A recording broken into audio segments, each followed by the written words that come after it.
hella greasy. How's my lighting look? I look like I got bagged. Yeah, my lighting's all. Gotta show my sponsor. Welcome back to the Not My Circus Podcast. This is episode number 4. My name is Joseph Acevedo. We got Giovan Franco, Gabe Olivares, Esteban Sanchez, and a special guest this week here to talk to us about NBA Top Shot, Little March Madness, and what we're watching. Nathan Tuttle. He actually went to high school with us. Nathan, you want to say a little bit about yourself? A little one-liner? Yeah, sure. Know you guys from high school and follow the early days of the podcast. So thanks for having me on, and hopefully can look back when you're on episode 999 and say I was the first guest. So there we go. Yeah, that's awesome. Cool. We're proud to have you, buddy. Thanks for following us, watching us. Nathan actually is into the Top Shot also. Not a huge Top Shot guy, he says, but he's got a couple moments. He's flipped a couple moments. So I guess we'll start there. Anyone want to talk about just the maintenance and everything that's going on today? People saying that they were missing moments, that they couldn't even log in, and that if they could, like, just moments were gone, not even in their account. Did y'all see that? Yeah, I saw the couple tweets that came out today. I haven't logged on into my Top Shot probably like in a week or so, but when I saw those, I was like, I wanted to get in and check mine out, but then that's when they had already announced that they were doing the maintenance, so everything was shut down. I couldn't even log in today to check it out, so I don't really know what happened, but I don't know if any of you guys noticed that on your end. I mean, I know, man. I don't even want to check my account right now, man. I missed on some opportunities. I should have sold a few at certain points, and I'm still being optimistic. I just saw the email. Or I think Joe had sent it about current moments, just because they were used for a certain challenge doesn't mean that they're not going to be used again for another challenge. So like my Luca at its high, I think was sitting around 900, and then it kind of trickled down, took a dip to 7, took a dip to 4, went back up to 6. And I don't even want to say where it's at right now. It's pretty low. So at this point now, I'm just definitely gonna have to hold on to it and hope it goes up. Maybe gets another challenge. But yeah, I haven't logged into my account. I've been a little lazy on kind of keeping a track of the daily stats on it. And but I mean, I have some solid moments. I think will definitely go up over time. With the user base still increasing daily, or at least as soon as they open up. New users. So it's going to go up. It's going to go up. I would say anybody, this is just my opinion. I still think if you've had some moments dip, I still think they're going to go up. Well, yeah, and it does bring up the question though of like, oh, do you really own the moment if the site goes down for maintenance and you can't even access your stuff? But it's also in beta, so I understand that they're just working out kinks, whatever. But I come at this from a background of collecting physical cards. Obviously, this is never really an issue there. But yeah, I agree with what you're saying, Steve. Just in terms of long term, like I think there's some really cool stuff they can do with this in terms of functionality. And I know they've talked about like a mobile game in the future, and that your moments could actually do stuff. Tie-ins to real NBA games, like fan voting on what moments get minted. So I just think that there's so many directions they could go, lots of possibilities. I think long term, very bullish on it. You actually mentioned a pretty good idea right there. Like, do you actually own the moment if the site goes down? And one of the things that's been very widely used for quite some time is like a crypto wallet. So you have different ways of storing your cryptocurrency. So, you hear those crazy stories of people that, can't find their USB drive or their crypto drive, and they probably have millions of dollars of Bitcoin in it, but they can't find it. They don't know where it's at. I wonder if at some point there will be some sort of, crypto wallet, but for NFTs. So say that the site does go down for a short period or something happens, it gets hacked. You technically do have your moment, and it'll be stored on some type of, I don't want to say flash drive because it'll be definitely more secure than a flash drive. But that's actually kind of interesting that you mentioned that. It kind of made me start thinking like, That could be something that could come out. So you could actually carry your moments with you and not just depend on a site that could crash, that could get hacked, things like that.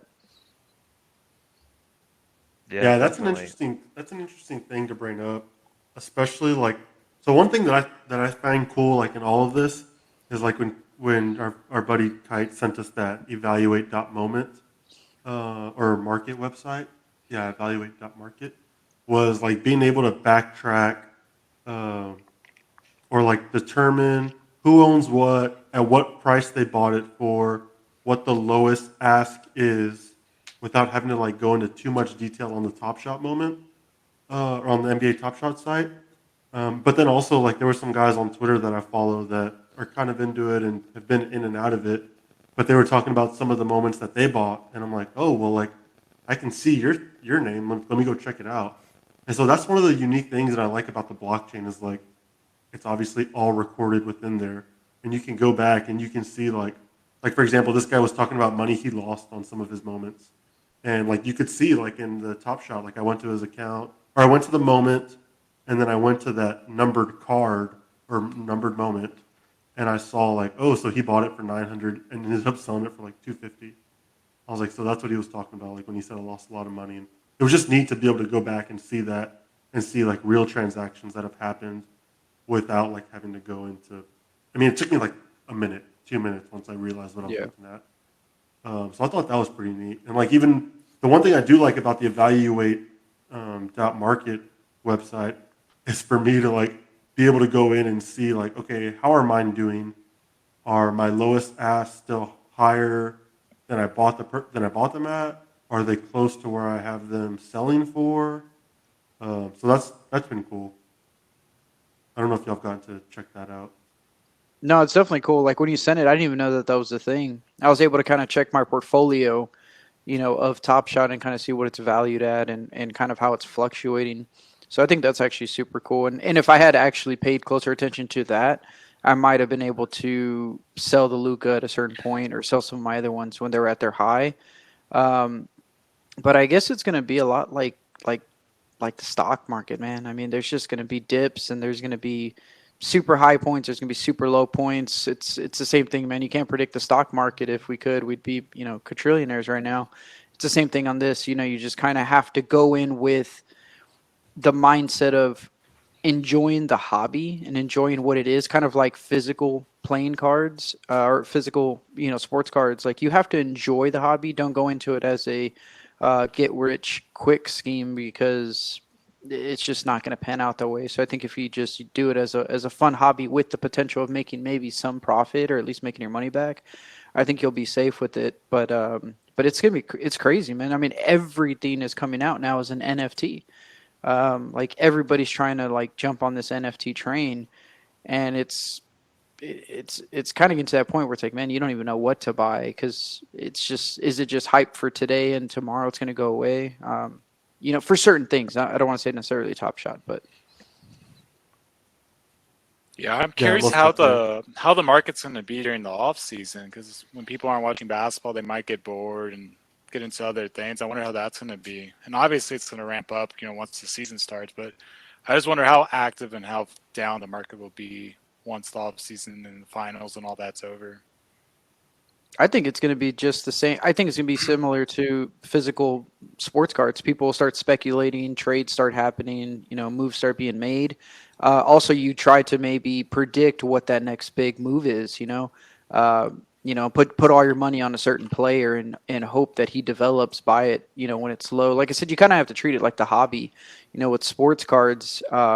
I always joked and said with like Pokemon, like it was a pretty safe bet because Charizard's not going to tear his ACL. Same thing with Top Shot. I mean, you could predict, or make a gamble on who you think is going to be the next breakout star, or maybe buy some players while they're low, they're developing and getting better. So I don't see it really dropping, and I still think that the user base is going to keep increasing even throughout the off season. And I think Top Shot, they're going to make it still interesting because it's only going to benefit them. So releasing new challenges, like Nathan said, maybe, factoring in a game, a way that you could play and use your moments through the offseason just to keep it interesting. So I personally don't think it's going to really drop. I think it's still going to still increase in popularity. Yeah, I Gabe, don't. can you do the math on a Charizard ACL tear like you did for Godzilla's You're blood putting me pumping? on the spot. I don't have a lot of time for research, but I'm guessing he would still be able to fly. So, it's really just for the landing and kind of moving around. So I think he'll be able to fly, breathe fire. So I think his value would still be pretty high. I think he's still able to operate with the torn ACL. So, No, just drop him off at the Pokemon Center, dude. Get him true. healed up real quick. But if you're low on money, can't get him healed. Nah, take him to Cerulean City. They'll take care of him real good. It's kind of ghetto there, though. Nah, it's gotten better. What I will tell you all this, like, so I was buying back to Top Shot. I was buying a moment in this past weekend, and I was like, I've been eyeing a Tyler Hero moment, and I was like, all right, I'm just gonna do it, whatever. I have the money sitting in my Dapper account, like I can't pull it out or anything, so I might as well just buy it. So I was like seconds away from literally buying it, and someone bought it and resold it, or it was reselling it for like $80 more, and that was the lowest ask. So I was like, mother, I was a little upset. I was like, okay, like, well, whatever. Let me look at some other moments. Well, And I kind of thought about what he was doing. I was like, okay, well, I was like, he's kind of he was looking for a moment where there weren't a lot of them. So like that Tyler Hero moment was like one of 1,000, I think. And then he was also looking for gaps where the lowest ask, where there was like a gap of like almost $100 between what he bought his for and then the lowest ask. So I was like, okay, like I wonder if there's any more I can find that could do that. So I was looking around, and that's why I bought those Tyler Hero moments. I did buy a Tyler Hero moment, and then I bought a Zach Levine moment. And like the Zach Levine moment was a Got Game Series 1 dunk, and it was 600 out of 1,000. And I think I bought it for 355, and the lowest ask is 435. Still, dude. I don't know why now. I'm just laughing because they're laughing at literally nothing. But I mean, keep looking up at honestly, Geo. you could treat it like day trading. I mean, it takes a lot of time and research. Well, I and mean, effort it was to do literally it. as simple as like finding a gap in the lowest ask. So like even if at where I bought mine and where the lowest ask on the Zach Levine is, it's $80. Now obviously the Top Shot premium for selling takes a little bit of that away, but I mean Yeah. it was kind of easy money there. And then same thing for the Tyler Hero. Like I bought that for 445, and the lowest ask is like 500 now, and that's one of 499. Um, so it seems like it's just about trying to find like if that's what you're looking to do, is like trying to find moments with low overall. Still, dude. Now I'm laughing. Yeah, but like, Nathan, what do you think? And like, where's your portfolio at, or are you in this for the long term? Are you in this for the short term? Do you see the future? I know you said you're a sports card like I have still physical sports cards that I think will still be something because I don't think that's ever gonna fully go away. I think people will still always want that tangible thing, and have that physical card. But I think also a big part of progressing and kind of moving towards the future. I think this is kind of where it's heading towards. But yeah. Yeah, I mean, I approach it a lot like you said in terms of thinking about it like a hobby, like collecting.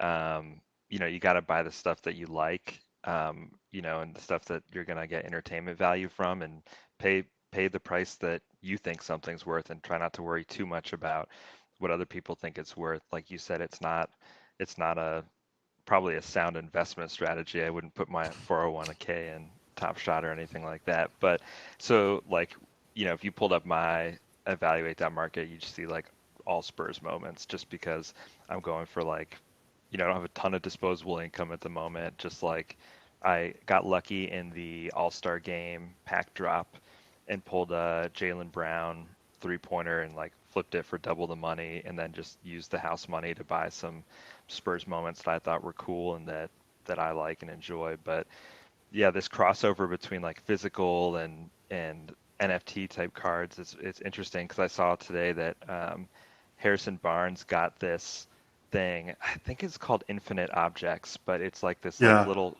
frame or screen, and it's got his moment playing on loop. It was the Vince Carter last shot, Yeah. and he can display that in his, wherever, and people are talking about getting them on necklaces and jewelry and stuff. So That'd be it's kind of just cool. the interesting like interplay between that. And then like I don't know, Steve, if you've ever seen any of the Tops Now stuff, but they've been since like 2015 or 16, they've been printing moments from on the baseball side of cards like 24 hours after, for 24 hours after the moment happens, and you can order it, and then like that's all they're going to print. That's it. Yeah. I don't think so. Yeah, so them getting into this space is interesting because they're kind of have been there for a little bit. They've had digital card trading apps and things like that.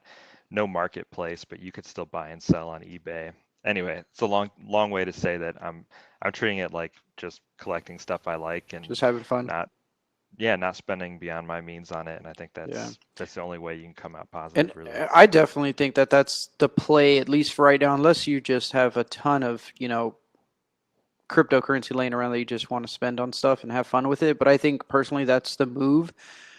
Uh, Mostly because of the fact that you can't even pull your money out immediately. If I was able to say, okay, there's this one card that I feel is going to go up in a week from 500 to 800, I would buy it at 5, sell at 8, and then pull out. But that's just not the case. Like, it's just not happening like that, especially with the money being tied up in the Dapper accounts and you not being able to withdraw. Um, I would say like kind of how Joe's done it, or how you said you did it with your quick flip and doubled your money and then buy something you want.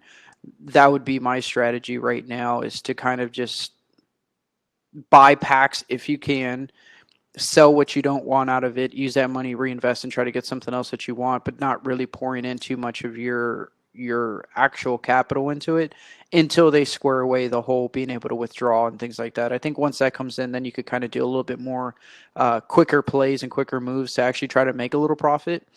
But it kind of seems like they might actually are trying to stray away from that. It looks like there might be some longer delays on when you could pull stuff out. Yeah, I think the other thing is they're trying to get away from people flipping as soon as they get their moments. Like I saw like the First Mint from Twitter, he posted today that like one of their concerns was people selling as soon as they unpack their moments. I mean, honestly, like that's the other part of this is how much they control. Whereas like in the physical card market, like if I want to sell this to you for X amount as soon as I open, I can do that.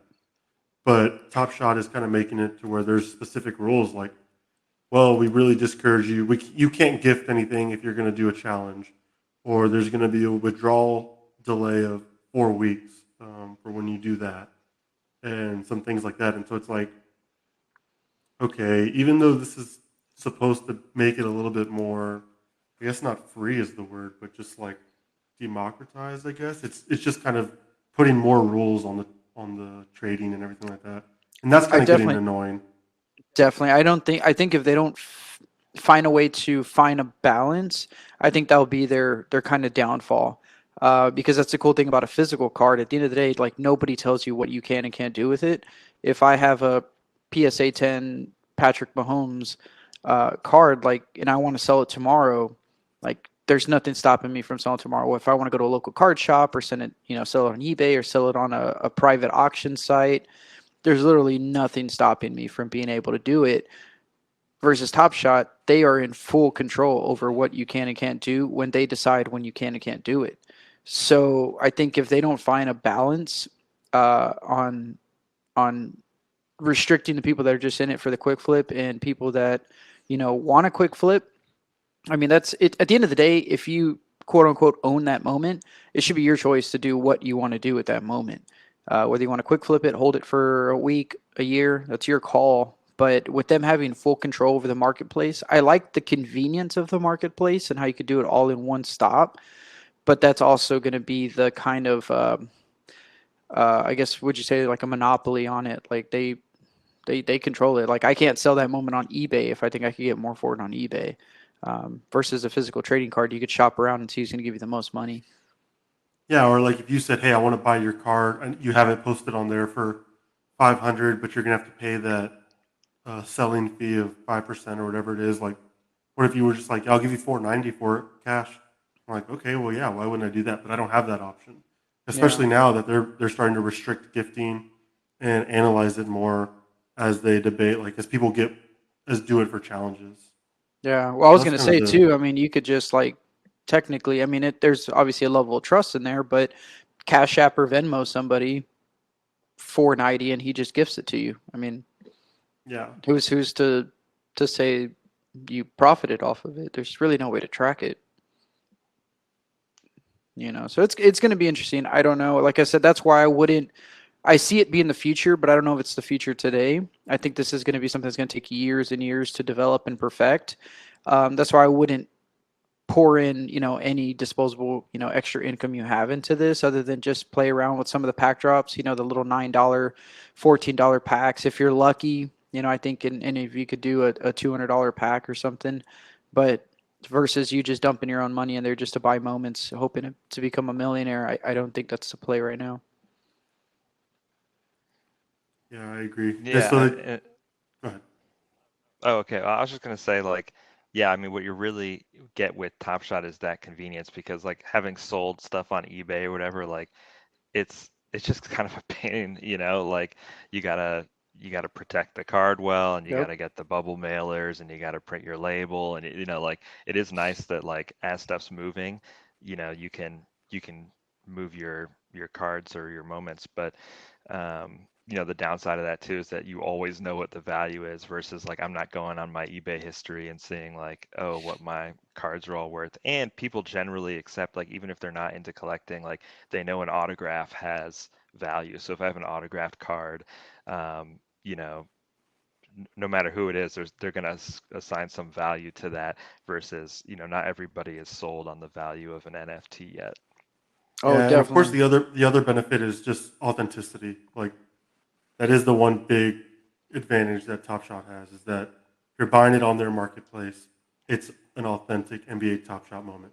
Whereas if Yeah. you're buying selling physical cards on eBay, there's not always that guarantee that it is an authentic moment or Yeah. or Well, like I had mentioned too, and a I don't card. know if you had listened to the one time I brought it up, Nathan.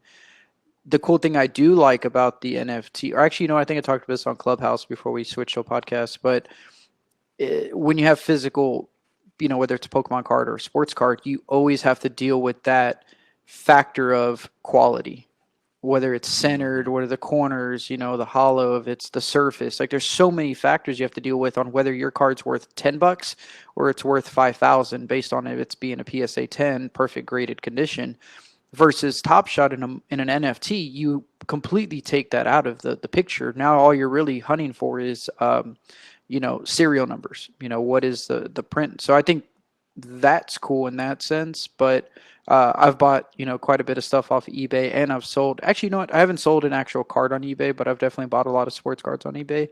And um, yeah. I mean, it takes a while too. Sometimes you get it in a week. Sometimes it takes 2 weeks.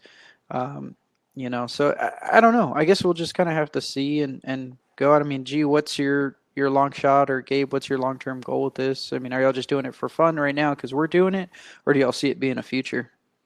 So my issue with like card collecting is that I don't want to go through that hassle of eBay, making sure it's a reputable seller or just I don't want to have to deal with all that. So that's why I've never really gotten into like card collecting. So I think I see the advantages of, just doing it at the marketplace, and that's what I'm really like about Top Shot. And I'm just doing it for fun. I don't have a whole lot of moments. I'm not like freaking out that the market went down. I'm not freaking out that I couldn't log into my account, because none of my moments are like a lot of value where like literally I could lose all my moments and yeah, it would suck. I'd be like disappointed because I like this idea, but it's not a whole lot of money that I would be losing. So right now I'm just doing it for fun. Kind of like Nathan, I bought a few Spurs moments. So, I just like the idea. And this is something I could see myself getting into more than actual, physical card collecting. Because I don't really have any physical sports cards. I just have physical Pokemon cards. And even then, I think PSA, someone mentioned that, they're not even getting cards anymore or accepting cards. So if I wanted to get the Pokemon cards I've graded, that's, another step that I have to go through before I'm actually able to like sell or do more with them. So I just like the convenience and It's low risk. It's just for fun, and I like the idea. Yeah, I'm kind of doing the same thing. It's just kind of for fun right now. I haven't spent a whole lot of time on the website recently. So the last thing I checked was when Kite sent us that evaluate thing, and I think we all kind of shared ours, and mine was like the lowest. I'm in the negative because I spent I bought the Keldon Johnson one, and then I bought that Porzingis one. It was a Cool Cats one, so I thought it was kind of cool that I was able to buy it. From what I sold, because I sold my Bradley Beal, and then so I didn't really use any of my own money to buy the Porzingis. So I'm not too mad that the value's as low as it is right now because I didn't really spend any money to get that. So I'm just kind of hoping and just gonna hold it. And like you said, Steve, hopefully market goes back up and value goes back up for that one, and then I can sell it later or whatever. But yeah, definitely. Yeah, I think it's fair to say that all of us are kind of like not necessarily in it to like make a quick buck. Like if it happens, great. If it doesn't, oh well. Like I mean, obviously you can tell because we all bought Spurs moments at one point or another, and like maybe like our best chance of them going up in value is Keldon, right? Like yeah, but like some of the other moments, like the Lonnie moment, it's a cool dunk, but it's likely not going to go up in value. it's probably Hey, gonna don't stay say around that. like $20-$30 range. Keldon will, but not Lonnie. Hey, I own Lonnie. I paid up for a decent Lonnie card. It's not going anywhere. Lonnie Yeah, moment. I think what makes this cool though is the fact that like so for example like Nathan, it sounds like he's been into like sports cards and trading cards and stuff like that for a while. I've been interested in it for quite some time. Trying to get my friends to also share the same passion or kind of be interested in it now when it's been around for so long, it's kind of tough. But like I think what makes it more fun, at least for us, is that we're all friends and we're all getting into it right in the beginning. So we're all kind of learning at the same time. So like nobody's an expert. It's not like, I'm inviting you into the sports card world and I've been doing it for 20 years. Nobody's an expert in this. And I think it's fun that we're all learning and kind of doing it together. So I think that's what brings a lot of attraction to the Top Shot. Also, we're all Spurs fans. We all want to get the moments we want. We're just sports fans in general. So I think that's also fueling a lot of this because we're all learning together. We're having fun. If one of us makes $50, $100, we're pumped. We're excited. But at the end of the day, I think that's what's making this a lot cooler versus like me trying to get you all involved in like, hey man, like this is the physical, basketball cards you got to buy, or these are the football cards. Other than Kite, I think is the only one I know that actually is kind of doing the whole sports card thing. And but yeah, so I think that's And I still think I still like how it's even though I've been on the downside of it, how pretty much there's a lot of luck involved too. Like like Joe was able to get we all got that pack, and then Joe got the Luka. The pack drops, yeah. Giannis. And so he was able to flip his, and then so Joe's been doing well but not so much because you spent a lot, Joe, but just because you got the right cards, or you got the right moments. Well, just because it's basically because I got a pack. Yeah. Yeah. Well, that's what I was gonna say. Well, almost all of us got the Seeing Stars. When we all got the Seeing Stars, you got Giannis, and I think you sold it for a pretty good penny, right? I mean, yes, I sold it for 500. Yeah, and I should have sold my Luka. And so I got Bradley Beal, and like the most I could get for that was maybe like the 120 or whatever I sold it for, So there's kind of a lot of luck involved too. No, yeah, for sure. And then like the Luka, like obviously I was able to get a pack number 1, and then number 2 I pulled a Luka, and like I probably should have sold it right when I got it because it was at like 1,300, but I think I ended up selling it for 820. I think is what I ended up getting for it, 820 if I'm not mistaken. Yeah. I mean it's in those 600s right now, but I didn't have like a great number. It's not like it was like a 100 out of 2021. So it was like, and like I told you, like the moment wasn't exciting for me. It was like a meaningless dunk in a meaningless All-Star game. Like there was just nothing to it. Like the moments that I bought with that money, the Lonnie moment, or not the Lonnie moment, but the Tyler Hero moment was a cool moment. I like Tyler Hero. And then the Zach LaVine dunk was like super nasty. And I was like, so even if these go down and like they're not worth anything what I paid for them, like I'm kind of playing, like Nathan said, I'm kind of playing with house money at this point, and they're cool moments. So it is what it is. But I thought I found a gap in value there, and so I was willing to to buy them, and I post all my moments for sale. Like they have very high asking prices. So if someone wants Just to because buy you them at never that know, price, yeah. go for it. But they're not. I'm not really looking for a quick flip or anything like that. And If the they crazy sell, thing great. is If too, they there's don't, still like a lot of people that don't really know about it, and so like like I'll be talking to somebody that I know is a big sports fan, and I'll kind of be able to just show them on my phone, like check this out, and show them a couple of my moments, and so maybe that like gets them like hyped into like checking it out.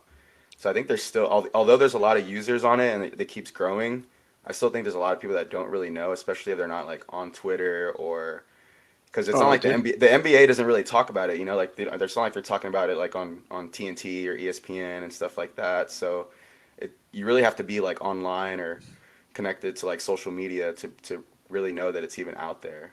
It's going to take so long, man, for everybody to catch on. I mean, I think this is easily a 5-10 year move. I mean, before it's mainstream. But I mean, I told y'all I'm super hyped for UFC. UFC's been talking about doing an NFT, and I think I'd be more hyped personally for a UFC NFT than NBA, just solely because imagine how cool. And I mentioned this also on Clubhouse when we did it a while back when I was trying to explain it to Eddie, like how this works. Like imagine having instead of like artwork on your walls in your house, you have monitors, and the monitors are showing your NFTs, like cycling through your NFTs throughout your house. Like imagine having like some of the coolest like UFC moments, like NFTs, like going throughout your house, and I mean the NBA and all that cool stuff, but it's Steve just just has McGregor tapping out to Khabib on his wall, just 24/7. nah. You gotta wake I'll up to have that. To I display them won't have during a that one. game would be cool. Like if you have friends over for like a Spurs game, put all your Spurs NFTs, or if you have the UFC fight on, put all your UFC NFTs all over the house. That'd be sick. Yeah, So, that'd be sick. But then who's gonna stop somebody from? And I'm just playing devil's advocate here. But who's gonna be like, well, dude, why can't you just play like a Spurs YouTube highlight moment on your video? You well, know? Kind of like the way I was when Kite first Yeah. before started. you got into it, yeah. Yeah, just play like YouTube highlights. You know what the Well, funny thing is, Nathan, when you mentioned that infinite object, or I forget what the exact name of it was called, that Julius Randle posted, was that in the comments people were replying like, "Oh man, where can I buy this?" And then someone was like, "Dude, you can't even buy it because they don't have the licensing from NBA." He's Yeah, like, "So Julius Randle basically got a one-off.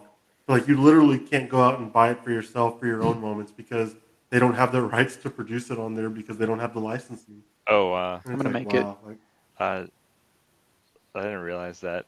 But I think it's cool, and I think it'll be really cool, like when it's even more personal, like when you can go to a game and then like afterwards, like say you could use your like ticket from the game as like a QR code or something, and like you can redeem the moment because you can like verify you were there. I don't know, like stuff like that. I think is really cool. well, it goes from like Lots of That's gonna be possibilities. sick. ins- Yeah, instead of a bobblehead, like come to the game, get your QR code, and get a free moment when you go home. I get a Top Shop. I'd rather have a moment than a bobblehead. Right? But And obviously it would cost the arena probably significantly less to like do a BS Patty Mills assist than a oh, bobblehead. Than Oh, I saw that Well, Lamelo assist. I think you had sent us, Joe. I was so disappointed with that moment, man. Like he his literally moments made are one. He literally made one pass from like the other side of the court. You don't see him even in the moment anymore. And then That's one guy. Lonzo Ball. Lonzo has Uh, that moment oh, I where thought it was Lamelo. no, Lonzo just his those are like his two moments. He just grabs the Okay, rebound okay. and throws it across court, and then someone else dunks it. And I'm like, I mean, I They're guess it's cool, but is this terrible. really a Lonzo moment? It's like, I don't know. Yeah, that was kind of. some some of these moments where you're like, this makes no sense why it's a moment. Sometimes you have to go down to the description and it's something like, yeah, he passed so and so on the career points list and with this basket. But otherwise, if you didn't read that, you'd be like, why the heck is this a moment? I was reading one description that was actually wrong. Like they're like someone gives an assist and it was the wrong person giving the assist, and then it was the wrong defender listed. I was like, I thought this was the NBA. Like, how do y'all have simple stuff like that wrong? Like, Oh, whoa! It's in partnership with the NBA. It's not the well, NBA. they should have strict quality control standards. How do they have players' names wrong? I mean, same reason why is the marketplace down every day. I mean, it's just in beta. We just have to. I think we still have to keep reverting back to that it's in beta. If you had to guess, like, how long would this be in beta? Like, I mean, do you think like another year, or is that? I say another year. I'd say another year. By next season, I think. I think definitely another year. It's going to be in beta, maybe even longer, because there's nobody's ever done this before. Like, this has never been done before. So there's going to be so many things they're going to be learning every single day. Like, I don't think there'll ever be a way to perfect it. I mean, it's just technology, man. It's just going to be advancing and adapting, and they're going to find new ways to do it. The engineers working the website should be coding it very smart to where they could plug and play this for like other like sports or other like types of things, because if they're just coding this just for like how the NBA has it or something, which hopefully they're not, then that would really suck. Because then, like, let's say NFL comes around and wants to use like Dapper or whatever to like create a new website, they're gonna have to probably like build it from the ground up. Versus if they're able to just rename some things or change some images, then they could probably just reuse the same platform for like a different sport or a different type of NFT like marketplace platform. But well, like I mentioned it before, I still personally think that they're definitely understaffed. I think the explosion of growth, I just don't think they have the infrastructure and the software engineers and the programmers and stuff to really scale this. So I think that's going to be their biggest kind of what's hindering them from moving forward, is the fact that they're going to have to be bringing on. I mean, I think, what was the evaluation that Top Shot just got, Joe? Like it was a ridiculous number, but it was like 2.5 billion, right? Billion. like just something ridiculous. Yeah, So I mean, so to think That's- that I mean, from October 2020 to that in what we're now in April, like, that's insane. But they don't have the staffing and I mean, they're probably going to be buying some Apple type level campus and hiring all these people like crazy to try to get this going. It's just a matter of time. I don't know. But Nathan, what moments do you have actually? Yeah, I'm not sure if we've looked at your profile. So like I said, it's all Spurs. Just kind of a homer on that front, but probably the best ones are the Patty Mills, because it's Series 1. Steel, My bad, sorry to the roast. base set, and Nice. and no, it's cool. It wasn't an assist. And then the Devin Vassell rookie, because it's got the triple rookie badges, Top Shot debut badge, and at a pretty reasonable price right now, $129. I mean, Steve, in the physical card world, it's like rookie year stuff. That's the stuff that really goes up in value long term. So if you're a Spurs collector, I think, regardless of what you think of him, if you want to take a flyer on something that could appreciate in value, that might be one that you do. But this is not financially. Well, I'm glad you brought that up, because that was a question I wanted to ask you, because you're coming from also the physical sports card world. I've said this, and this is also something that I've kind of read and seen from other collectors on Top Shot, that even if you're getting like a Series 1 or a Series 2, and maybe it's not an LE, maybe it's a common, in 5-10 years, these might still be looked at as the rookie cards, of Top Shot, just because it's in so early stage right now and it's still in beta. Like, would you agree and say, like, if you have a Series 1, Series 2 common card, that no matter what, in 5-10 years, it's going to be valued like a rookie card, because we are, quote unquote, buying rookies, But I don't know, again, if the badging now of the whole rookie thing might change that. But what's your thought on that? Yeah, I mean, I think it just depends on on sort of how things evolve with functionality. Like, if common cards aren't worth as much in whatever this potential game becomes, for example, then whether it was base Series 1 or Series 2 versus, maybe it's the rares that do more for you in the game. I don't know. But I think that, yeah, that inaugural set is always going to have a little more value, regardless, and just because of the scarcity too. I think most of those Series 1 cards are, even if they're common, they're like out of 3. Like that Patty Mills I have, I think, is out of 3,100. So still a pretty low count, even though it's a common card. You have rares that are higher than that now. So I think the Keldon Johnson Rising Star is probably the cheapest rare Spurs you could get right now. That's an okay dunk, but he's got some better ones on there, I think, in the base set. So that, Joe, you talk about like what moment you actually like better. I would probably opt for the one that's flashier that I like.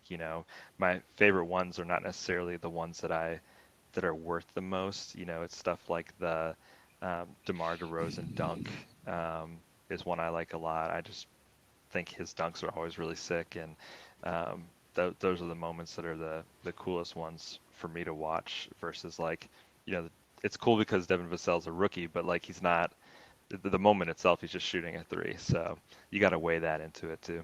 Yeah. I think one of the more important things is number of moment, like serial numbers, like total serial number for a moment. At least that seems kind of what I've been seeing in the marketplace when I've been considering buying cards or when I'm at least selling cards. Like, number one, how many of those moments were minted? And then number two, how many are actively for sale? Like, that seems like a big one for me because, like you said, Steve, like on your Luka, like people are just trying to undercut each other just to sell. And so it just keeps driving the cost down. And because there's so many out there, everyone's just they're undercutting it by another $1, another $5, another $10, to where someone's finally like, okay, well, that's as low as I'm willing to sell it for. But like that was one of the reasons, like I said, I got the hero card was because there were only 60 other people selling their card at a 500 or 499, and the lowest one was for like 500 at the time. So I was like, okay, I like that there's not as many people trying to sell and undercut and do things like that. So that's kind of one of those things I was keeping in mind when I was looking to buy. They're expensive moments. I mean, I think I dropped like $445 for the Tyler Hero card and $355 for the Zach LaVine. So I mean, they weren't cheap. So I was trying to be like mindful of just how many other people were selling their moments and then how many total were minted.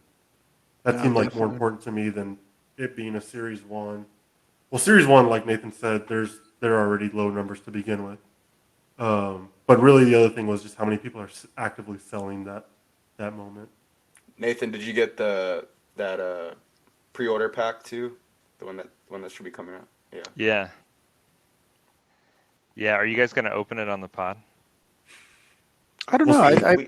We ran into like a small technical issue, I think, with it, just with like screen sharing, and but yeah, it's mostly Geo's causing the problem, but yeah, we'll figure it out.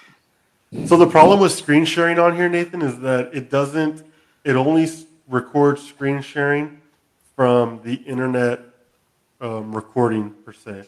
So like it would show as like, how at some points in this we're a little blurry or we can't really hear as well, or things like that. That's what we get in full record mode when we screen share. Whereas when we do these, like we said earlier, it'll download to your computer first and then upload. So it'll be like high quality. So that's kind of what we're dealing with. Last time, the sound was just bad and you couldn't really hear. It was even kind of hard to see it too. I mean, for those that were like watching like on YouTube. Yeah. Yeah, the moments were lagging. It wasn't a great experience. So that's why we were kind of like, I would definitely say at some point that would definitely be something we would want to bring onto the show is doing kind of these live moments. One thing I would definitely want to do at some point moving forward is kind of doing a live stream where we're kind of in a podcast where we're all in the waiting room, kind of waiting to see what spots we get and stuff like that for a drop. And hopefully one of us or all of us secure a pack. I think that'd be kind of cool. A lot of cursing. We're live streaming right now to YouTube. We have someone watching. Oh, there we go. We've been watching for 38 minutes, so thanks for watching, whoever's on YouTube. Appreciate it. But yeah, so I don't know, man. Like I said, I just kind of want to see where this goes. Have fun with it. It's something to do with my friends. So I think for me, that's kind of what makes it really enjoyable. And kind of go from there, man. We'll see. Yeah, I'm excited. Right, I'm excited to see what we all get on that April 16th or 17th. I need that LaMelo, man. I want a LaMelo moment. I need the LaMelo so bad. I would flip LaMelo really quickly. Nathan, I actually have a bunch of his LaMelo rookie physical cards. because I think. Oh, okay, so you actually. Oh yeah, I've been following him since the early days. I mean, I've been since what was he playing? CYO. I think I've been following his team. Steve's been watching Ball in the Family since it came out. Big fan. Yeah. So I think I have. I don't know. I have quite a bit because I feel like it's no brainer. He's going to be like the next big superstar in the league. So I'm super bummed he got hurt, but guess we'll just see how that goes. You know, I'm in North Carolina now, so hopefully I can catch a game. Spurs come out here, and Yeah, that'd be fun. Charlotte's not too far from. That'd be dope. That'd be cool. That was actually the Spurs' first home game back where they hosted fans, and I was about to buy tickets.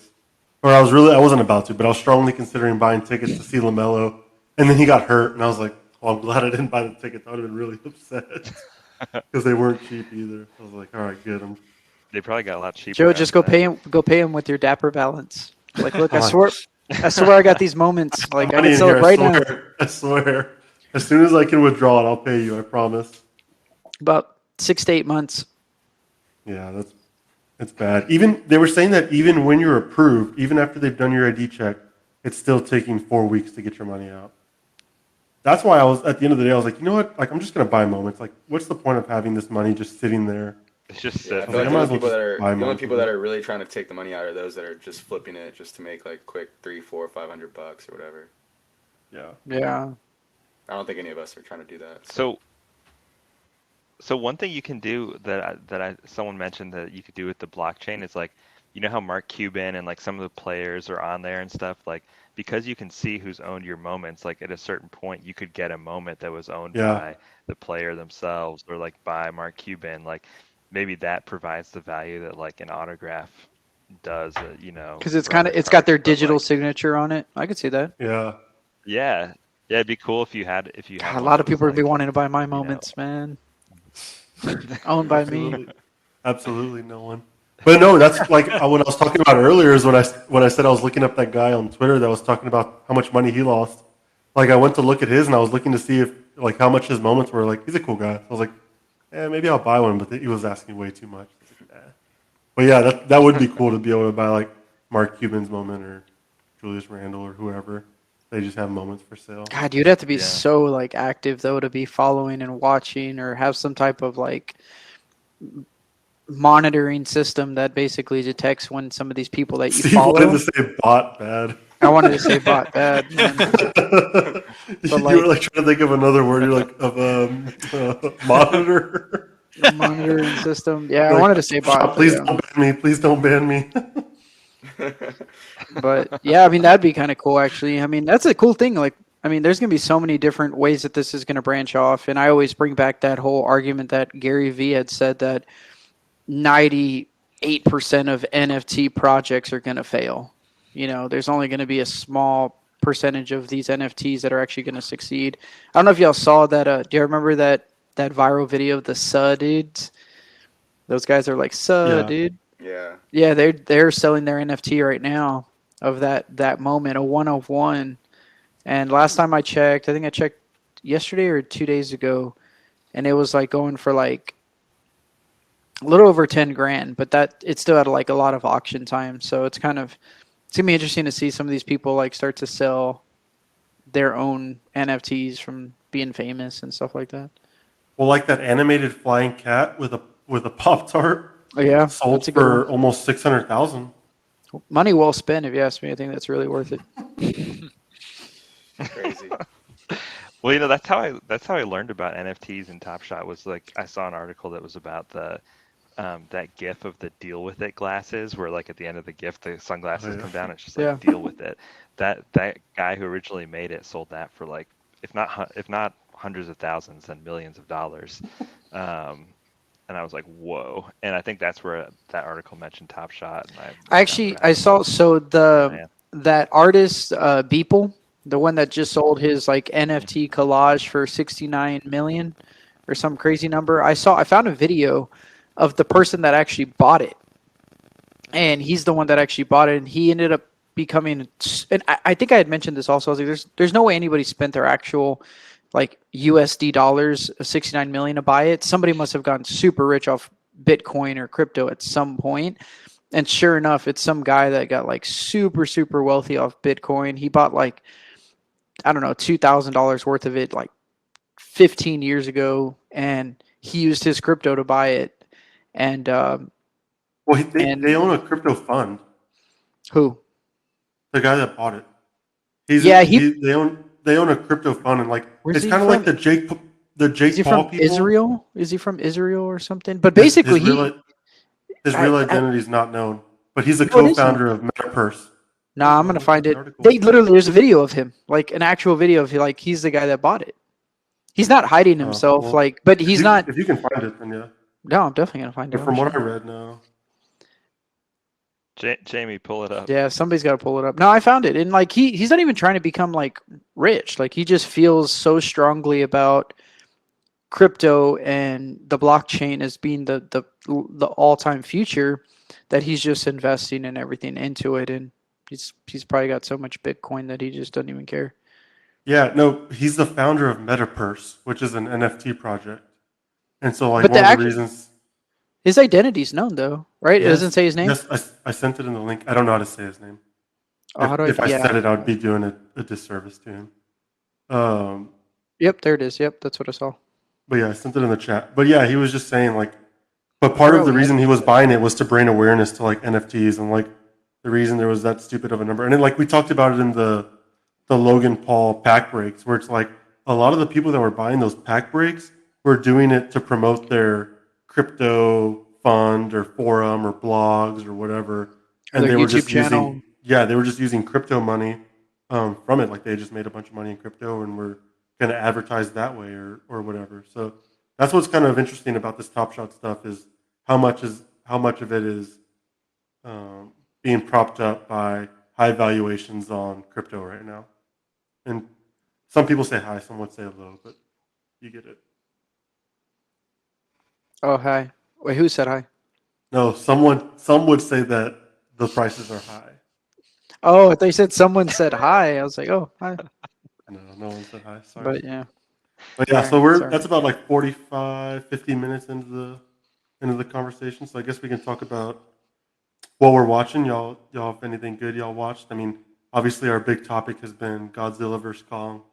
And I think Gio and Steve and I have watched it. Nathan, did you watch it? I know Gabe didn't. I'm interested. I don't even care, man. So his argument with me about the whole gravity and weight is null and void, man. He wasn't even hyped to watch it. I was so hyped to watch it. It was fun, man. I enjoyed it. Yeah. I really liked it. It could have been a little shorter. Like some of the storylines was like you didn't really need the podcast guy. I guess it was fine that he was there, but it was good overall. Like the battle scenes were cool, had a nice ending. But I do have to say, like, I don't know how Godzilla was like standing up in the ocean. He wasn't.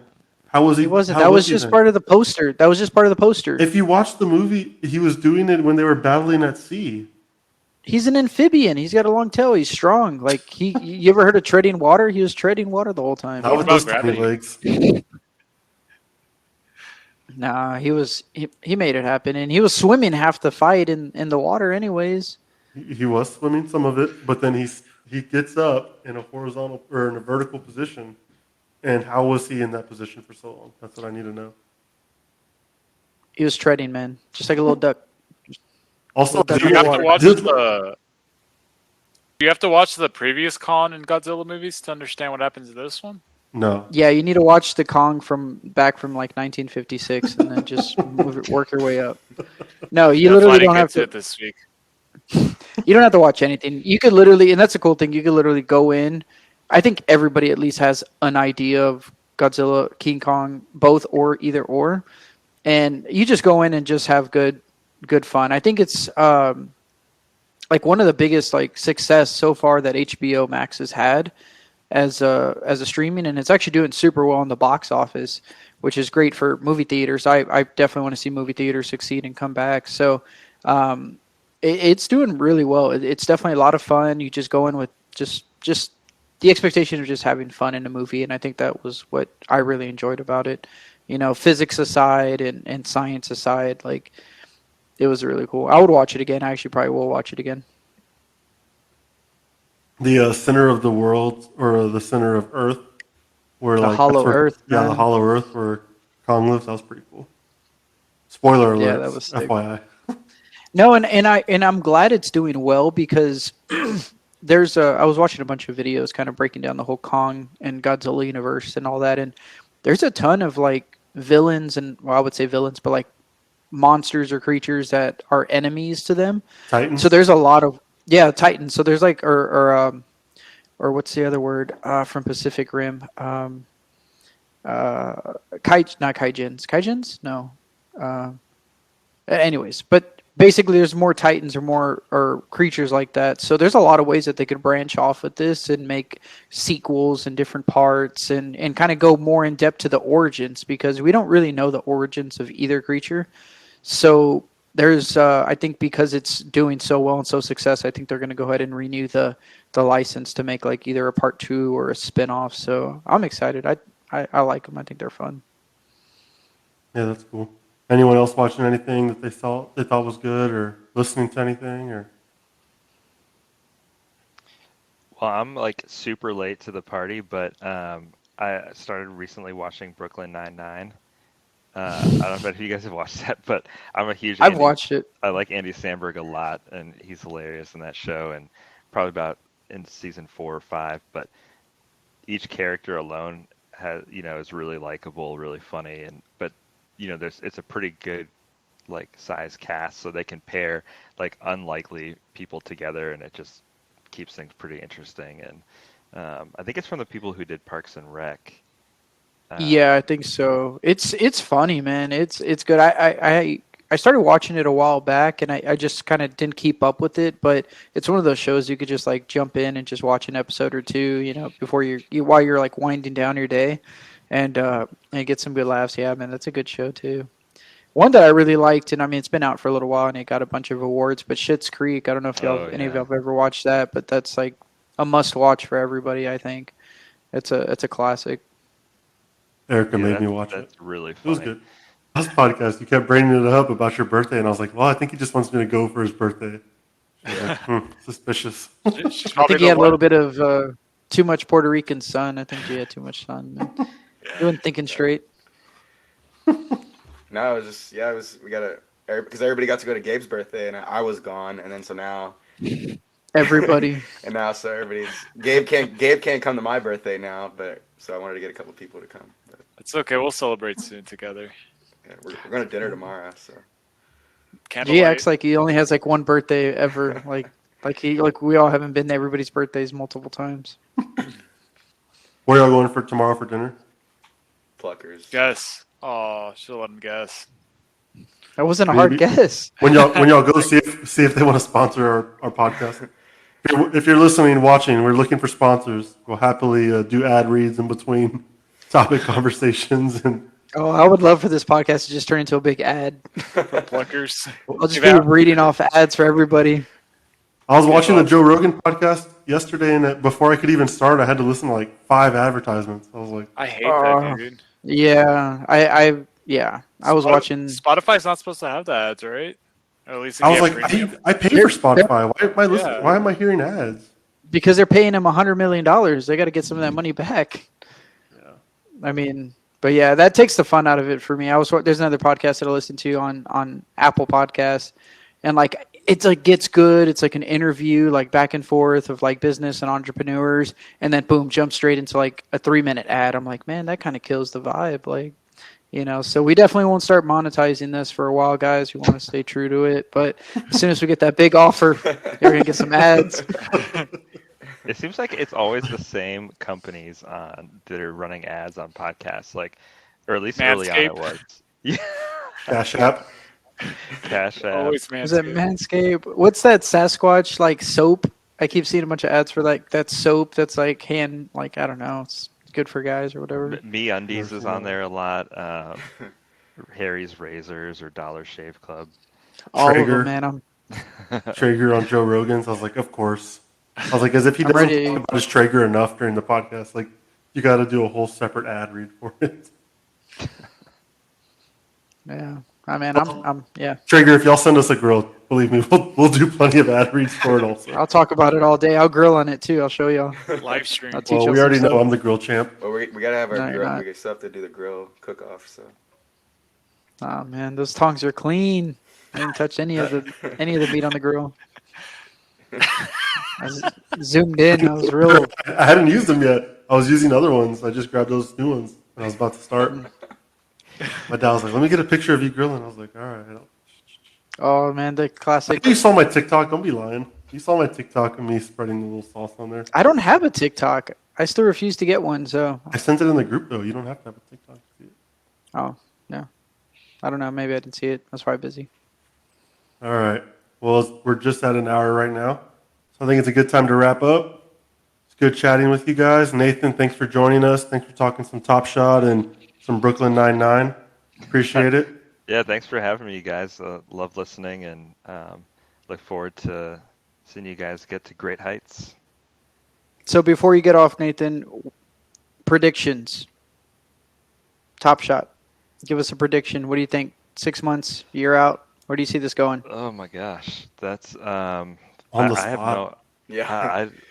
I don't know, obviously, but if I had to guess, I think like 5 to 10 years down the line, I still think it's going to be around. I think it's going to have more mainstream adoption. I mean, I saw something today where somebody was talking about like instead of saying like, oh, like he put him on a poster like for a dunk, it'll be like, oh, like let's get a moment out of this, or like he, like that should be a moment. And so I think about that. Yeah, so like little things like that could creep their way into like people's vocabulary, and once the marketing gets going and some of the in-game stuff and people understand it more, I think it could really take off. I don't know what that means for valuation. I know they have different goals in terms of you want to make certain cards accessible, you want to give people an easy entry point to get their hands on it and buy a $5-10 moment. So it kind of depends on what their goals are and what Dapper decides to do. But I really do think long term, like this is going to be a growing platform, a growing trend, and Top Shot's one of the early ones. So it's a good space to be in, and I'm having fun with it. All right. Good Definitely. cap. We'll see y'all next week. Later, fellas. Bye. Later. Bye, guys.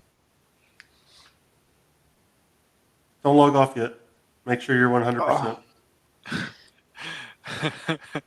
Yeah. I was like trying to wait as long as I could before I said it. Nathan, you see the little like top arrow on the left? It says like.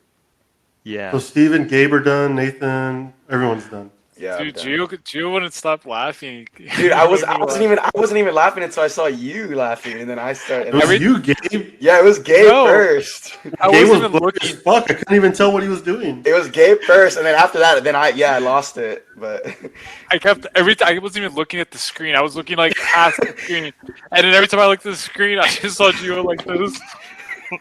And I was like, it was just like it was so stupid at first. It was just because Steve said something like y'all, he was like nah, and y'all went back and forth, and then you started laughing. We're still on YouTube live streaming, FYI. It's okay. I think. But yeah, It's just because Hold on, let me me and end Steve it. were so serious, like that whole conversation, like it was like an actual real Charizard and like a real like Cerulean City. I like started believing it really.